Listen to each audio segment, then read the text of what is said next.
Masa depan Saelemaekers bersama AC Milan masih diselimuti kabut ketidakpastian. Langkah tegas AC Milan dalam merekrut 3 pemain sayap kanan selama jendela transfer musim panas telah menimbulkan ketidakpastian atas masa depan Alexis Saelemaekers. Melansir laporan dari calciomercato.com, kedatangan Luka Romero, Christian Pulisic, dan Samuel Chukwueze telah memberikan banyak opsi kepada pelatih Stefano Pioli untuk sektor sayap kanan, suatu aspek yang telah lama ingin dia perbaiki dalam jangka waktu yang cukup lama. Penambahan tersebut juga seolah memberikan pesan tersirat kepada Alexis Saelemaekers, pemain yang bergabung dengan Milan pada Januari 2020 melalui status pinjaman, opsi untuk pembelian permanen dari Anderlecht. Pinjaman ini kemudian dikukuhkan menjadi transfer permanen dengan nilai 10,9 juta euro. Perjalanan Saelemaekers di Milan telah diwarnai peran penting dalam skuad. Tercatat dia telah tampil dalam 140 pertandingan di berbagai kompetisi dan menjadi starter tetap dalam formasi 4-2-3-1 andalan Pioli. Ia menunjukkan tingkat kerja yang tinggi dan kemampuan beradaptasi taktis yang cukup mengesankan. Namun satu aspek yang tampaknya masih perlu ditingkatkan adalah efektivitasnya di depan gawang, di mana ia hanya mampu mengemas 6 gol. Selain itu, perubahan taktik menuju formasi 4-3-3 nampaknya memberikan ruang yang lebih sempit bagi peran Saelemaekers yang berpotensi berujung pada kepergiannya. Absennya Saelemaekers dari pertandingan baru-baru ini saat Milan berhasil mengalahkan Monza melalui adu penalti dalam trofi Silvio Berlusconi resmi dijelaskan karena kondisi demam. Namun tanda-tanda ketidakpastian muncul seiring dengan rumor yang mengaitkan dengan Beşiktaş, klub Turki yang pernah menjalin kesepakatan sukses terkait Ante Rebic. Beşiktaş dikabarkan berminat untuk meminjam Saelemaekers dengan opsi untuk membeli, dan kendala finansial tidak tampak menjadi hambatan berarti, mengingat sang penyerang menerima gaji hanya sekitar 2 juta euro bersih per musim hingga Juni 2026. Namun saat ini semua masih berupa spekulasi semata, dan masa depan Saelemaekers di bawah bendera AC Milan masih dipenuhi oleh banyak tanda tanya. Pintu keluar belum sepenuhnya tertutup, dan kabut ketidakpastian masih melingkupi perjalanannya di San Siro.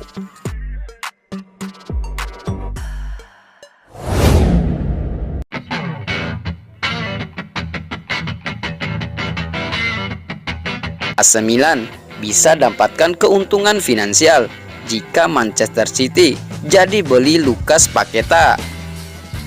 Kepindahan Lucas Paqueta ke Manchester City telah menjadi bahan perbincangan selama beberapa hari terakhir, dan AC Milan tidak tinggal diam mengawasi situasi yang tengah berkembang ini. Ternyata dalam lingkaran transfer ini, Rossoneri memiliki peluang untuk meraih kompensasi finansial jika proses transfer ini terwujud.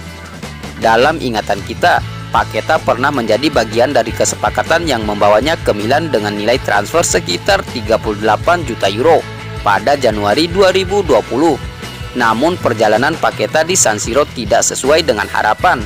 Akibatnya dalam waktu 1,5 tahun, dia dijual ke Lyon dengan nilai transfer sekitar 20 juta euro.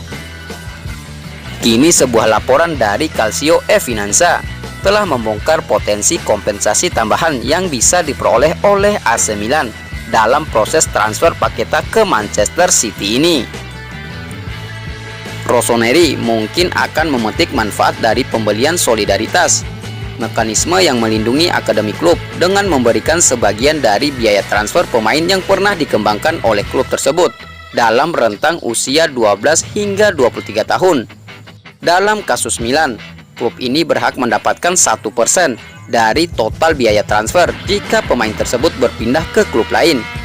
Dengan contoh skenario, jika Paqueta pindah ke Manchester City dengan nilai transfer mencapai 80 juta euro atau setara dengan 70 juta euro, maka Rossoneri berhak atas kompensasi sejumlah 800.000 euro.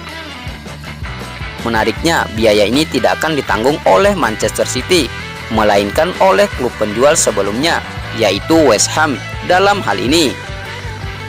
Potensi kompensasi ini menjadi poin menarik dalam dinamika transfer modern, yang lebih dari sekedar pergerakan pemain dari satu klub ke klub lain. Bagi Milan, peluang ini menjadi contoh bagaimana klub dapat meraih manfaat lebih dari perkembangan pemain muda, bahkan setelah mereka pergi ke klub lain dalam perjalanan karir mereka. Sudah belanja banyak, AC Milan cuma bisa bikin gol lewat bola mati. Situasi mengkhawatirkan diperlihatkan AC Milan selama pramusim 2023-2024, di mana mereka mengalami kesulitan untuk mencetak gol. Padahal AC Milan sudah berbelanja banyak di bursa transfer musim panas ini. Konsentrasi belanja mereka pun terpusat di lini tengah dan lini depan. Di posisi gelandang, AC Milan mendatangkan Ruben Loftus-Cheek, Tijani Reinders, dan Yunus Musa.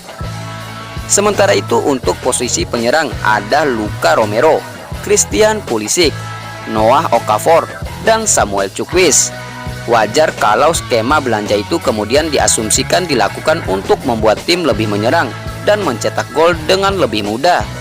Kenyataannya AC Milan malah mengalami kesulitan mencetak gol selama pramusim, kecuali waktu menang 7-0 atas Lumejen pada uji coba pertama. AC Milan nyaris tidak bisa mencetak gol lewat open play dalam 5 laga pramusim berikutnya. Sebagai catatan, Lumejen adalah tim yang baru promosi dari seri D ke seri C, sehingga lumrah jika mereka dibulan-bulani i rossoneri.